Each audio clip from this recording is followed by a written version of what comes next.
আমার মনে হয় আমরা যেভাবে স্ট্রাগল করে চাকরি পাওয়া শুরু করে তারপরে একে অপরের হাত ধরে মানে সবসময় পাশে থাকা এগুলো নিয়েও। Welcome back to my channel. আমরা চলে এসেছি মাঝ রাস্তায় ব্লগ করছি, তো ঝিনু চলে এসেছে এদিকে ম্যাডাম। আর আমাদের সেলিব্রিটি কোথায় গেল?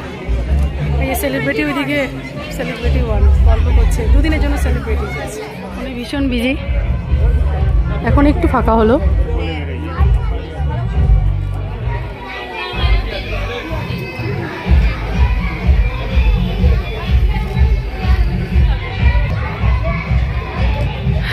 বিয়ের মণ্ডপও অলরেডি কমপ্লিট সাজানো।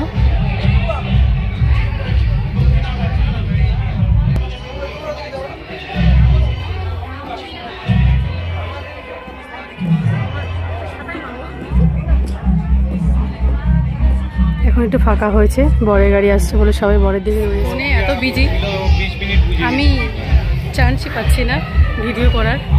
একের পর এক সবাই আসছে, গিফট দিচ্ছে এবং ছবি তুলতে ব্যস্ত। এখনো কনস্ট্যান্ট আছে, দেখতেই পাচ্ছ।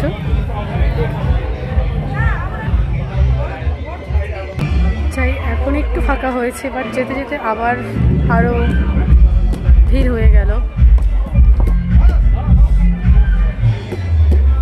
অনেকক্ষণ পরে চান্স পেলাম। এবার আমাদের দুদিনের সেলিব্রিটি মানে এত সুন্দর করে সেজেছে, অথচ মুখটা মোটেও দেখতে ভালো লাগছে না। ফিলিং ইস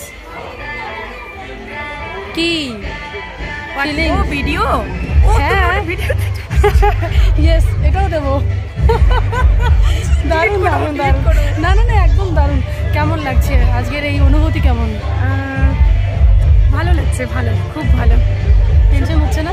টেনশন হচ্ছে, আবার একটু ভয় ভয় লাগছে, আবার কেমন যেন একটু অদ্ভুত রকমের ফিলিংস হচ্ছে। এত বছরের সম্পর্ক, সেটাই আজকে সবশেষে পরিণতি হতে চলছে। সত্যি এটাই মানে আপনাদের দেখে যাতে আগামী দিনের জন্য আগামীরা অনুপ্রেরণা হিসেবে সেটাকে এগিয়ে যায় সামনের দিকে, ইন্সপায়ার হয়। অবশ্যই আমি তো ভীষণভাবে ইন্সপায়ার হয়েছি একদম। না, আপনাদের কাছে অনেক কিছু শেখার আছে। তবে শুধুমাত্র আমি ইন্সপায়ার, আমার মনে হয় আমরা যেভাবে স্ট্রাগল করে চাকরি পাওয়া শুরু করে তারপরে একে অপরের হাত ধরে মানে সবসময় পাশে থাকা এগুলো নিয়েও ইন্সপায়ার হওয়া উচিত। একদম একদম সম্পর্কটাকে দুজনেই শক্তভাবে সুন্দরভাবে একদম শেষ পর্যন্ত এসে সত্যি মানে কিছুটা সময় আমি সাক্ষী থাকতে পেরেও ভীষণ ভালো লাগছে।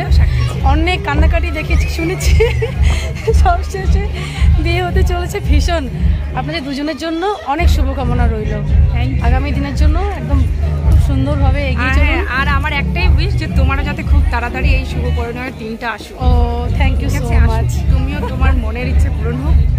মনের মানুষ আছে কিনা জানি না, তবে কাউকে ভালো লাগলে অবশ্যই তাকে তুমি পাও, এটাই আমি আজকে দেখছি, খুঁজছি।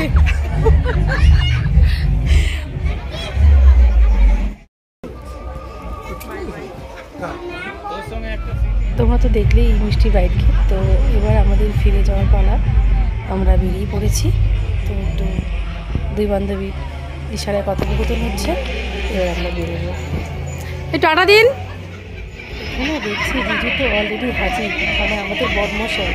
আরও আমরা এদিকে বেরিয়েও পড়েছি, খানিকটা বদমশাইকে দেখছি, তারপরে চলে এসেছে।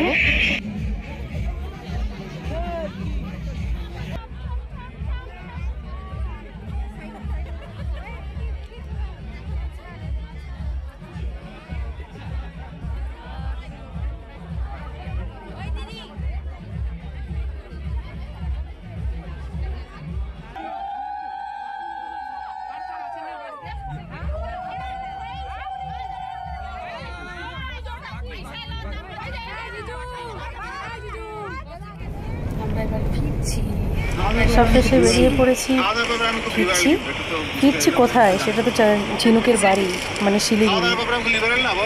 তো এই ছোট্ট ব্লগটা তোমাদের কেমন লাগলো প্লিজ কমেন্ট করতে ভুলো না। ভালো লাগলে like, subscribe, share and follow. Okay, thank you so much to all.